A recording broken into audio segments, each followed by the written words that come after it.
Ok, pessoal? Então vamos continuar aqui a fazer a correção e os comentários desse simulado de filosofia para o Enem, né, do terceiro ano, ok? Aqui eu vou trabalhar com vocês uma questão que, sem sombra de dúvida, é uma questão difícil, né, mas não é para você se espantar, não. O Enem, ele tem uma grade, né, um leque de questões que vão desde as bem facinhas até questões com este nível. E é importante você também, na medida em que for treinando, na medida em que for fazendo esses simulados, você também ir percebendo esses graus de dificuldade, né? Então, vamos tentar apontar a dificuldade dessa questão.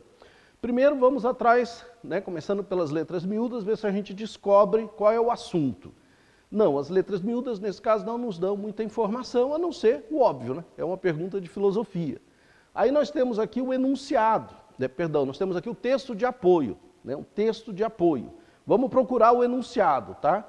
Vou pular aqui, vamos lá, aqui. Temos aqui o enunciado, né? Que é onde está a pergunta da questão.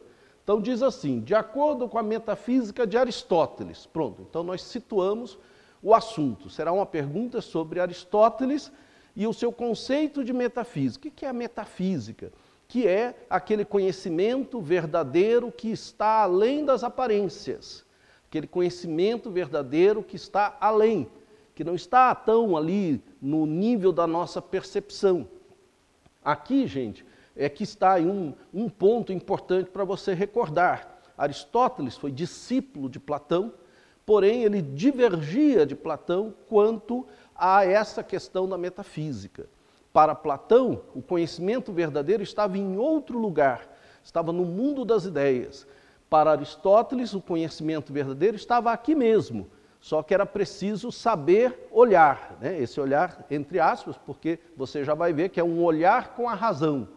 Mas continuando o enunciado, que diz, então, de acordo com a metafísica de Aristóteles, assinale a alternativa que melhor representa a divisão entre substância primeira e segunda da imagem analisada. Então, a pergunta é uma pergunta difícil porque ela exige que você saiba distinguir estes conceitos que fazem parte da metafísica de Aristóteles, que são os conceitos de substância primeira e substância segunda. E a questão, além daquele textinho introdutório, que a gente já vai voltar a ele, ela dá uma imagem, ela mostra uma imagem. Que é a imagem, é óbvio, né? Fácil perceber, a imagem de um cão, e percebam que ela destaca aqui o nome do cão, né? Dharma é o nome do cão. Então, esta imagem, se você conhece o conceito, ela apresenta a possibilidade de eu destacar a substância primeira e a substância segunda. Vamos voltar lá para o texto de apoio para ver se eles nos ajudam de alguma maneira. O texto de apoio diz assim, a essência é o centro da hierarquia das formas de dizer o ente. É a unidade substantiva que recebe os predicados categoriais, é o substrato ou subjacente sobre o qual pode incidir os acidentes ou coincidentes, não necessários e passageiros. Vamos combinar, né? Ajuda pouco, né? Esse é o que caracteriza uma questão difícil, é quando o texto de apoio acaba não ajudando em nada, não esclarecendo nada. Texto difícil, termos muito técnicos, difícil de você compreender. Então aí está o nível da questão, você tinha que tirar da tua cabeça. Ou você sabe qual é a diferença entre substância primeira e substância segunda, ou a questão ficava bem complicada. Então agora eu vou te explicar. Essa explicação, ela não está na sua questão, ela deveria estar na tua cabeça, o teu conhecimento, né? Daí o nível complexo da questão. Mas vamos entender, ó, a substância primeira, segundo Aristóteles, né, que é como ele classifica, refere-se aos seres particulares, aos seres individuais, realmente existentes, na qual podemos ter sensações. Então, na imagem, qual é a substância primeira? É o Dharma, né? É o cachorro cujo nome está aqui destacado. É esse ser individual. É como eu tenho uma cachorrinha, se você tiver algum animal de estimação, ou se você vai a um sítio, ou se você tem um sítio, vai a uma fazenda, e você vê lá um boi, né, um cavalo. Então, aquele ser individuado, né, ele é a substância primeira. Nessa substância estão contidas tanto as essências quanto o acidente. O que é o acidente? É, por exemplo, ser um cachorro branco, ser um cachorro malhado, ser um cavalo baixo. Então, acidente é aquilo que não é essencial, né? O essencial é ser um cachorro, né? Aí, já a substância segunda refere-se aos universais abstraídos, que são os conceitos. Eu olho a minha cachorrinha, eu sei que ela é minha porque tem características individuais particulares que eu destaco, mas eu sei que ela é um animal, eu sei que ela é um cachorro. A palavra animal, a palavra cachorro, elas são justamente o que o Aristóteles chama de universais abstraídos. Sua existência depende dos indivíduos, que são classificados em gêneros e espécies. A substância é sempre sujeito, isto é, aquilo que se fala, do que se atribui. Ora, você poderia se perguntar com toda a razão, qual é a importância de saber isso? Isso é muito importante. Aristóteles vai ensinar que é possível conhecer verdadeiramente as coisas a partir das próprias coisas. Olhando aquela cachorrinha, eu posso destacar os aspectos individuais, mas eu posso destacar os aspectos gerais, que ele chama de substância segunda, que podem ser comparados com qualquer outros, né, animais como eles. Por exemplo, imagine a seguinte cena. Imagine que você olha um golfinho, você olha uma girafa e você olha um ornitorrinco, né? 3 animais. A palavra animal é a substância segunda de cada um deles. A substância primeira são as suas particularidades. O que mais eu posso dizer sobre esses 3 seres do ponto de vista da substância segunda, que é aquilo que eu posso generalizar deles? Eu posso dizer que eles são mamíferos. Então, aquilo que a gente chama de conhecimento é o conhecimento que se abstrai daquilo que a gente percebe. Essa é a grande lição de Aristóteles. Com isso, é possível conhecer amplamente as coisas, sem necessariamente conhecer individualmente cada uma delas. Muito bem. Agora, voltando aqui à questão, né? Está aqui o animal e está aqui novamente a pergunta, né? Assinale a alternativa que melhor representa a divisão entre substância primeira e segunda da imagem analisada. Eu vou colocar a resposta já, porque a gente já explicou tudo, né? O item certo, procure aí na sua prova, é este aqui, né? A substância primeira é o Dharma, é o cachorro individualizado, aquela imagem ali com aquele nomezinho.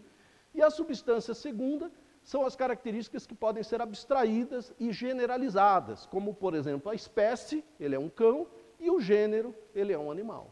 Pronto. Então, está aí o exemplo de uma pergunta que a gente aprende bastante com ela, que exige muito da gente, e se eventualmente você não conhecia esses aspectos da metafísica de Aristóteles, está aí, né? Estão aí para vocês, ok? Vamos para mais uma questão? Então, vamos lá. Ó, essa questão também é muito bacana, e ela começa com uma imagem, né? É um quadro, né? Não vou nem descrever para vocês, é meio óbvio, né? Está aqui um guarda-chuva aberto com um copo de água sobre ele, né?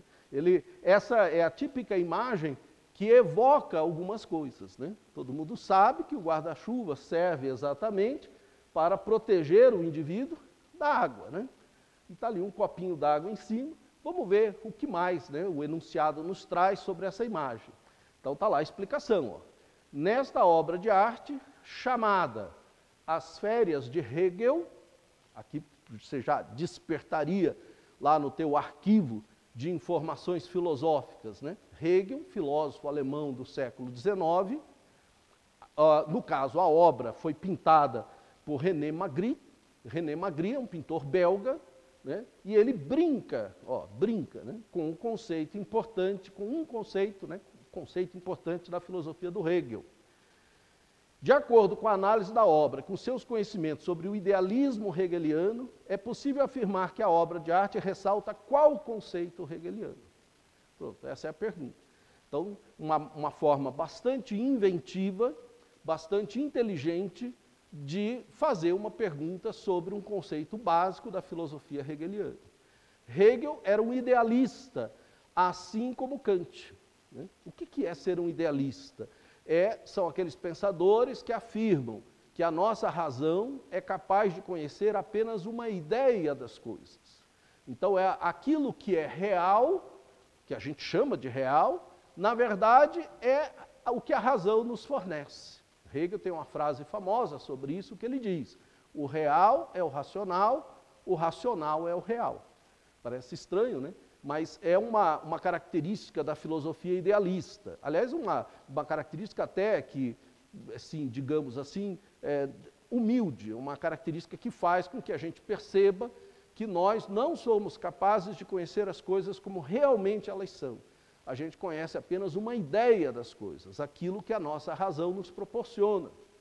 Então, Hegel vai, então, assim como Kant, seguir este caminho. E o Hegel vai explicar como é que a nossa razão vai se apropriando do conhecimento das coisas.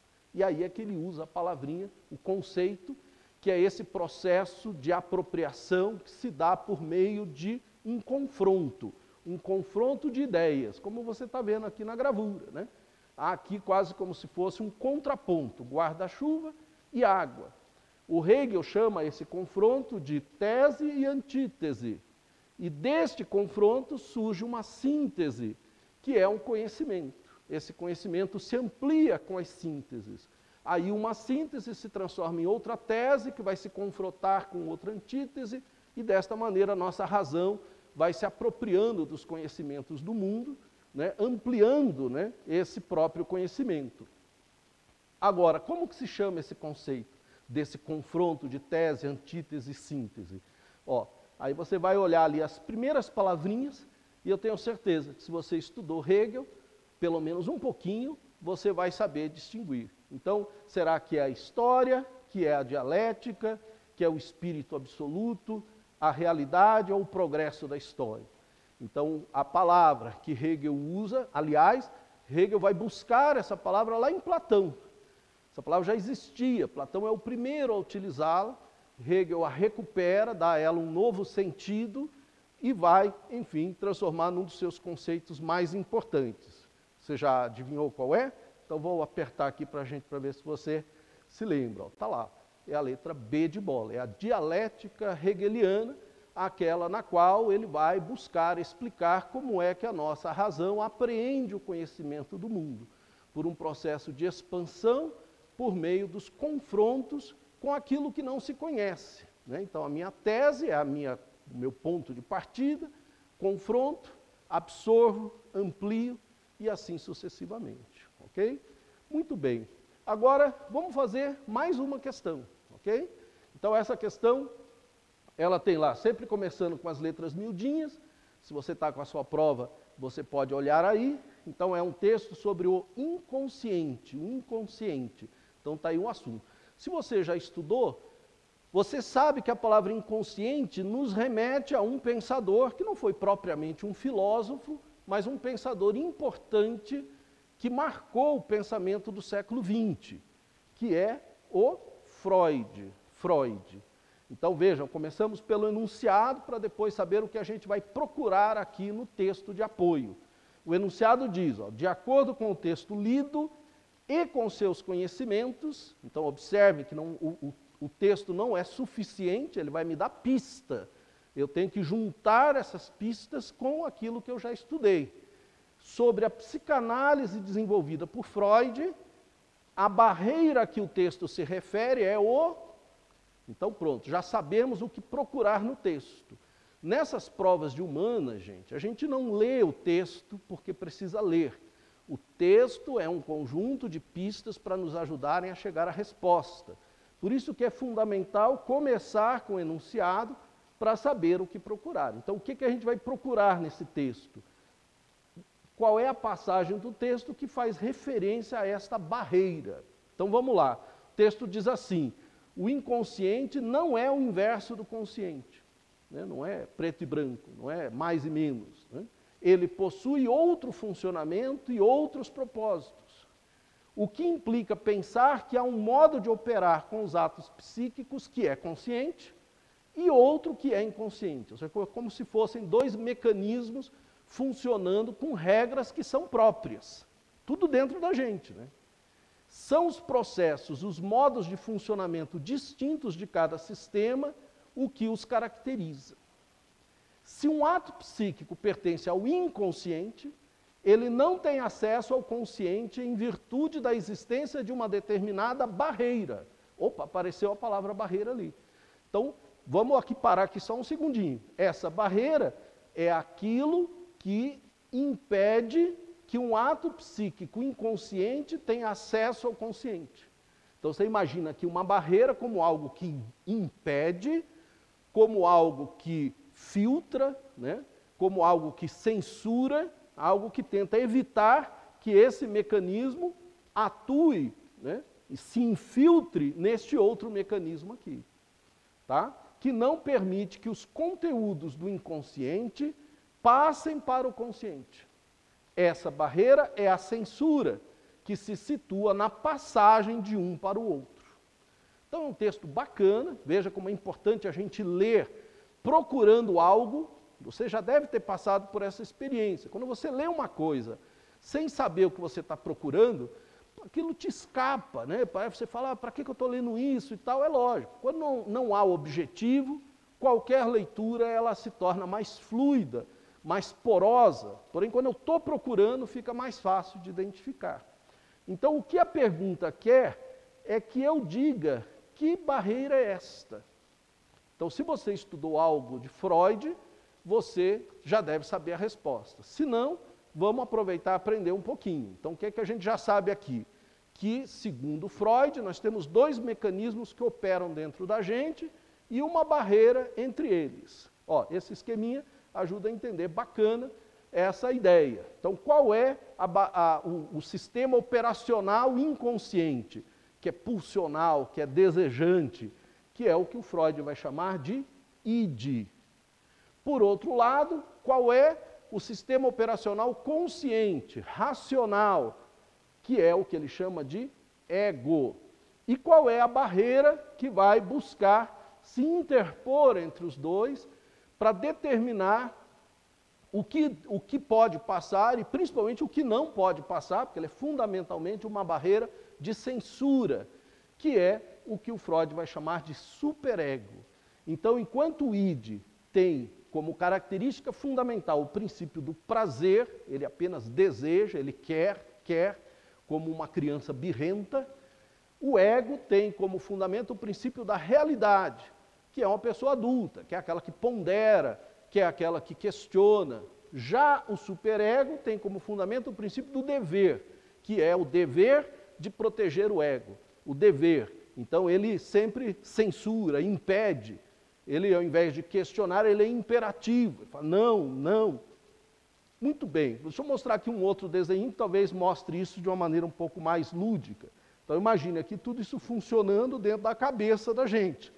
De um lado o id, imagine você agora, nesse momento, você sabe que lá na tua geladeira tem um bolo delicioso.